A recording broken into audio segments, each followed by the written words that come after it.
हम सबकी लाइफ में कुछ ना कुछ गोल्स होते हैं और इन गोल को चाहकर भी हम इग्नोर नहीं कर सकते। अब इन गोल को अचीव करने के लिए हमें दिन रात मेहनत करनी पड़ती है और कुछ ना कुछ पैसे सेव करने पड़ते हैं ताकि इन फ्यूचर हम अपने गोल को अचीव कर पाएं। इन्हीं में से कुछ टारगेट्स, कुछ गोल्स आप अपने स्क्रीन पर देख पा रहे होंगे। पहला गोल है चाइल्ड एजुकेशन। आज आप अनमैरिड हो सकते हैं लेकिन कल को आपकी शादी होगी, बच्चे होंगे। बच्चे के हायर एजुकेशन के समय आपको मोटे रकम की जरूरत पड़ेगी। जैसे बच्चा इंटरमीडिएट पास करने के बाद से किसी अच्छे कॉलेज यूनिवर्सिटी से अगर बीटेक करने जाता है या फिर मेडिकल फील्ड में किसी अच्छे कोर्स में एडमिशन लेता है या फिर ग्रेजुएशन के बाद कोई प्रोफेशनल कोर्स करता है जैसे कि एमबीए हो गया, इन सब में मोटे रकम की जरूरत पड़ती है। तो यहाँ पर एक बहुत बड़ा गोल होता है। इसके बाद से कुछ गोल्स ऐसे होते हैं जिसे हम इग्नोर कर सकते हैं। जैसे कि बहुत सारे लोग का लाइफस्टाइल बहुत महंगा होता है, जैसे वो कार को अफोर्ड करना चाहते हैं या फिर अपनी लाइफ में कभी ना कभी कार खरीदना चाहते हैं। लेकिन ये एक ऐसा गोल है जो कि ऐसा नहीं है कि ज़िंदगी के लिए कंपलसरी ही है। तो ये गोल ऐसा है जिसे हम इग्नोर कर सकते हैं अगर हमारी उतनी इनकम नहीं है तो। लेकिन चाइल्ड के एजुकेशन को हम इग्नोर नहीं कर सकते। इसी प्रकार से घर की बात आएगी तो बहुत सारे लोगों का पुश्तैनी मकान होता है जहाँ पर वह अपने पूरा जीवन यापन कर देते हैं। मतलब कि घर भी एक ऐसा गोल है जो कि अगर आपके पास ऑलरेडी है, आपकी पुश्तैनी मकान हो सकती है, आपके पिताजी के द्वारा बनाया हुआ हो सकता है, तो हो सकता है कि ये भी गोल आपके लिए बहुत बड़ा मायने ना रखता हो। इसके बाद आती है मैरिज ऑफ चाइल्ड। इसे भी हम इग्नोर नहीं कर सकते। आज अगर आपका बच्चा पढ़ाई कर रहा है तो एक एज के बाद आपको उनकी शादी करनी ही पड़ेगी और शादी के लिए भी मोटा रकम की ज़रूरत पड़ती है। अब इसमें भी आज के डेट में अगर आप देखेंगे तो बहुत सारे युवा जो हैं वो बहुत लेट शादी करते हैं 30 ईयर क्रॉस होने के बाद से।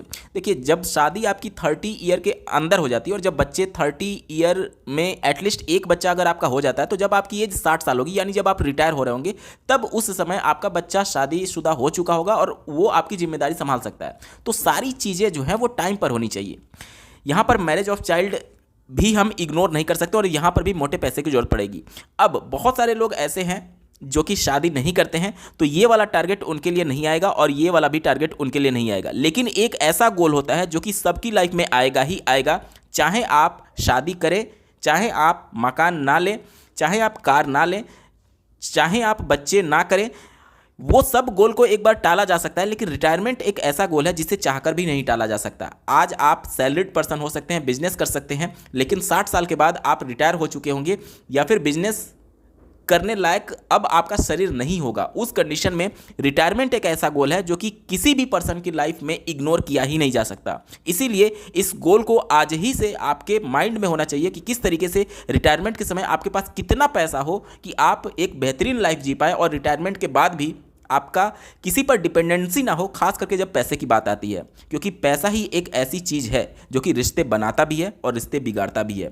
अगर आप नो डाउट हम अपने बच्चों को ऐसी परवरिश देंगे, ऐसी उनको शिक्षा देंगे ताकि वह ओल्ड एज में हमारी देखभाल जरूर करेंगे, लेकिन हम एज ए पेरेंट्स अपने बच्चों पर कभी भी फाइनेंशियली डिपेंडेंट ना रहें। इससे क्या होता है, हमारे अंदर कॉन्फिडेंस आता है कि हम किसी के ऊपर आश्रित नहीं है। नो डाउट हमारे बच्चे हमारा पूरा देखभाल करेंगे, लेकिन हम अपने पैसे पर डिपेंडेंट रहें, किसी दूसरे पर एटलीस्ट पैसों के लिए डिपेंडेंट ना रहें। इसलिए रिटायरमेंट प्लान बहुत ज़्यादा जरूरी है और इसके लिए आज ही से आपको सोचनी चाहिए कि कितना हमें रिटायरमेंट के समय पैसे हो हमारे पास, ताकि हम अपनी पूरी लाइफ बिना किसी से 1 रुपया उधार लिए भी हम अपना पूरा लाइफ खुशी खुशी जी पाएं। इस वीडियो के अंत तक आप समझ पाएंगे कि किस तरीके से रिटायरमेंट प्लानिंग के अंतर्गत आप कैलकुलेट कर पाएंगे कि कितना पैसा आपको आपके रिटायरमेंट पर जरूरत पड़ने वाली है। बहुत इंटरेस्टिंग फैक्ट और डेटा के साथ ये वीडियो होने वाला है, अंत तक जरूर जुड़े रहिएगा।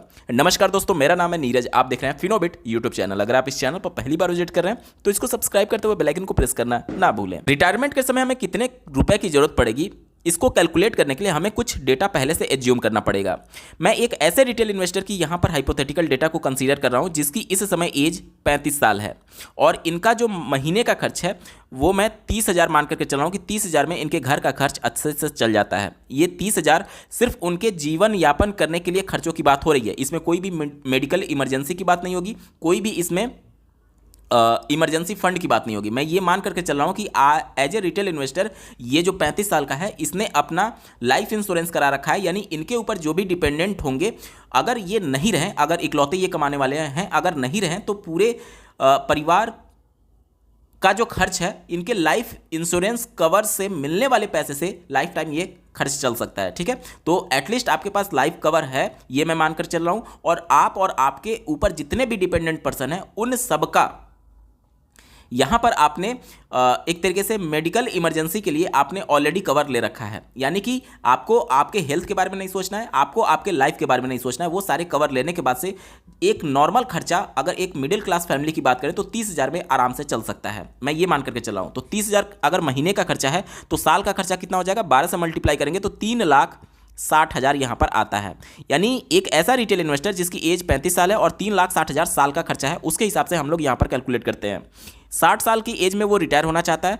और लाइफ एक्सपेक्टेंसी की बात करें तो यहाँ पर मैंने 100 साल लिया है। इसका मतलब ये होता है कि आप ये मान करके चलें कि आप 100 साल तक एटलीस्ट जिएंगे।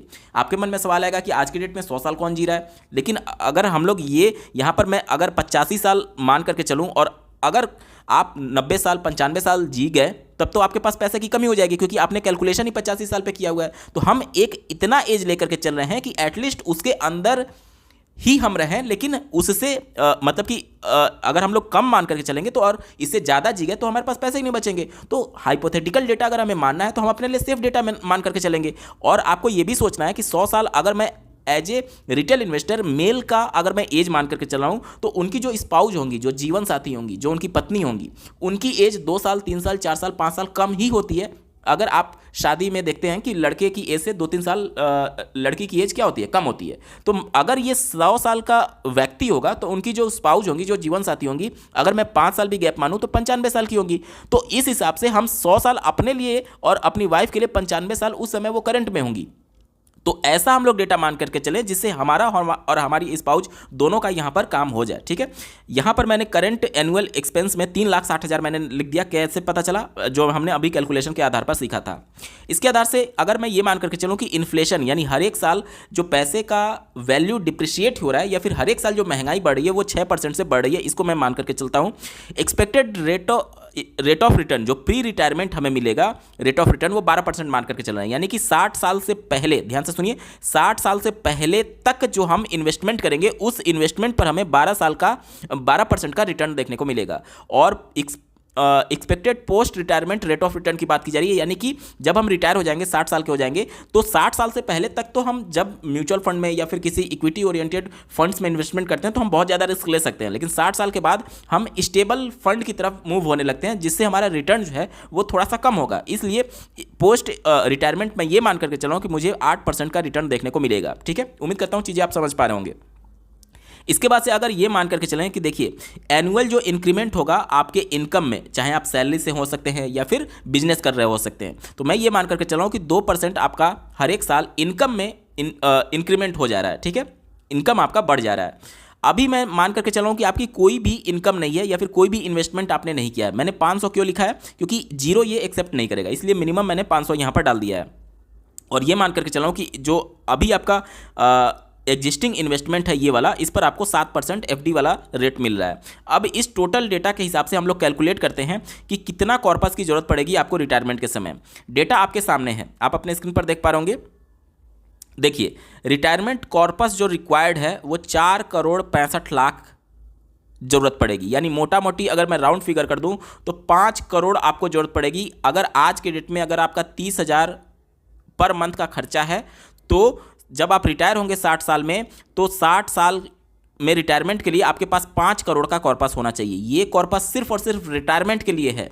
इसमें ना तो बच्चे की पढ़ाई, ना तो बच्चे की शादी, ना कार, ना घर, कुछ भी इंक्लूड नहीं है। ये सिर्फ और सिर्फ रिटायरमेंट के लिए कि 60 साल के बाद जब आप 100 साल तक जिएंगे तो उन 100 साल के खर्चों को 30,000 पर मंथ के हिसाब से कितना कॉर्पस जरूरत पड़ेगा। ये आज आपको लग रहा है 30,000, जब आप रिटायर होंगे, अगर 35 साल आज की एज है तो 25 साल बाद आप रिटायर होंगे, तो ये जो 30,000 आज आपका खर्चा है, इन्फ्लेशन की वजह से ये लाखों में पहुंच चुका होगा। इसीलिए ये जो कॉर्पस है रिटायरमेंट के लिए वो कम से कम 5 करोड़ आपके पास होना चाहिए। अब इसके लिए आज से अगर आप इन्वेस्टमेंट करते हैं तो कितना इन्वेस्टमेंट आप कर दें कि ये 5 करोड़ आपके 25 साल बाद इकट्ठा हो जाए। तो अगर आप लमसम इन्वेस्टमेंट करना चाहते हैं तो लगभग 27.5 लाख अगर वन टाइम आप इन्वेस्टमेंट कर देते हैं तो आपका ये जो टारगेट है वो अचीव किया जा सकता है। वहीं पर अगर आप मंथली मोड में SIP करना चाहते हैं तो 27,500 के आसपास पर मंथ का आपको SIP करना होगा।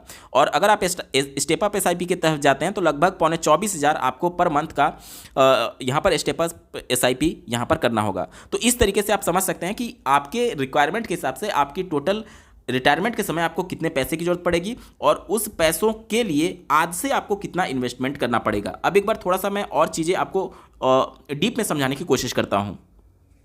इन्फ्लेशन कैलकुलेटर से मैं ये आपको समझाने की कोशिश कर रहा हूँ कि जो 30,000 आज हमारा खर्चा चल रहा है, 6% अगर इन्फ्लेशन रेट माने तो 25 साल बाद, यानी आज आपकी एज मान लीजिए 35 साल है तो 25 साल बाद आपकी एज 60 साल होगी और 60 साल बाद आप क्या करेंगे, कॉर्पस आपको इकट्ठा चाहिए होगा।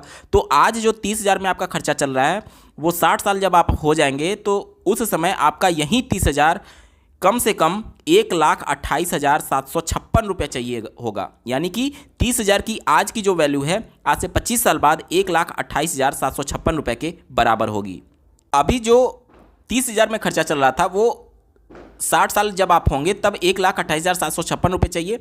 और अगर साल भर का अगर हम लोग बात करें तो साल भर में 12 महीने होते हैं तो 12 से मैं मल्टीप्लाई कर दूं तो जो टोटल वैल्यू आती है वो आती है 15,45,072 रुपया। ये एक साल का आपका खर्च होगा आज से। अगर 35 साल आज है तो 25 साल बाद यानी जब आप 60 साल के होंगे तो 15,45,000 एक साल का खर्चा होगा। ठीक है, अब एक साल के टोटल खर्चे में जो हम लोग ये मान करके चल रहे हैं 100 साल तक जिएंगे तो 60 साल में तो आपने रिटायरमेंट ले लिया, तो 40 साल जो बचे हैं उससे अगर मैं मल्टीप्लाई करता हूं तो जो वैल्यू आती है आप अपने स्क्रीन पर देख पा रहे होंगे, इकाई, दहाई, सैकड़ा, हजार, 10,000, लाख, 10 लाख, करोड़, 6 करोड़ 18 लाख के आसपास आती है। आपके मन में सवाल आएगा कि हमारे पास तो कॉर्पस सिर्फ 4,65,000 ही था, तो फिर ये वैल्यू कहाँ से आएगी। आप याद करिए कि जो हमारा पोस्ट रिटायरमेंट जो हमने रिटर्न माना था वो 8% माना था, क्योंकि जब आप 60 साल के रिटायर हो जाएंगे 60 साल पर तो ये जो इन्वेस्टमेंट होगा, जो कॉर्पस उस समय आपका होगा 4,65,00,000, वो ऐसा तो है नहीं कि एक आप निकाल लेंगे। हर मंथली आप विड्रॉल ले रहे हैं 1,28,756 रुपया, पूरा पैसा तो आप निकाल नहीं रहे। तो ये जो वैल्यू है वो 8% के हिसाब से ग्रो कर रहा होगा और वो जो वैल्यू है वो बढ़ करके 6,18,00,000 के आसपास हो चुका होगा। इस तरीके से ये चीज़ें कैलकुलेट होकर के काम करती हैं बैकग्राउंड में। ठीक है, क्योंकि हमारा जो ये कॉर्पस है वो 8% से ग्रो हो रहा होगा। रिटायरमेंट के समय जो हमारा 4,65,00,000 रुपया हो रहा है, अगर उससे हम लोग SWP के माध्यम से मंथली विड्रॉल 1,28,000 रुपया लें, ठीक है, तो एक साल बाद अगर हमारा 8% रिटर्न मिल रहा है हमारे इन्वेस्टमेंट पर तो आप इसके तहत 15 लाख रुपया निकाल भी चुके होंगे और आपका जो 4,65,00,000 होगा वो बढ़ करके 4,86,00,000 के आसपास पहुंच जाएगा। ठीक है, तो इस तरीके से आप कैलकुलेट कर सकते हैं।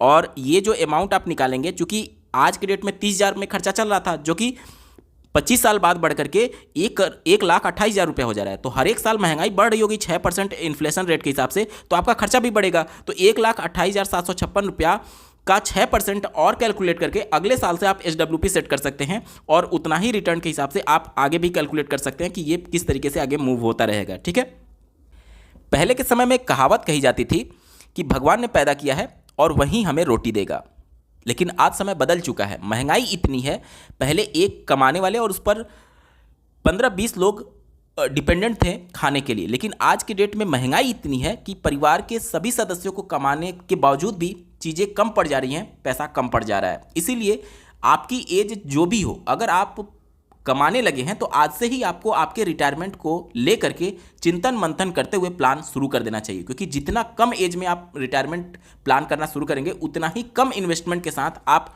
एक अच्छा और बढ़िया वेल्थ क्रिएट कर पाएंगे। क्योंकि जितना ज़्यादा समय आप इन्वेस्टेड रहेंगे मार्केट में उतना ही कंपाउंडिंग इफेक्टिवली काम करेगी और आपके कॉर्पस को तेजी से मल्टीप्लाई करने में आपकी मदद करती है। तो ये एक ऐसा टारगेट है जिसे चाहकर भी इग्नोर नहीं किया जा सकता, जिसको लेकर के आज से ही आपको चिंतन मंथन करना शुरू कर देना चाहिए। दोस्तों, आपको ये वीडियो कैसा लगा, मेरा एफर्ट कैसा लगा, कमेंट के माध्यम से जरूर बताइएगा और ऐसे ही महत्वपूर्ण अपडेट के लिए इस चैनल को सब्सक्राइब करना ना भूलें। इस वीडियो को देखने के लिए आपका बहुत बहुत धन्यवाद। भगवान करे आपका दिन शुभ हो।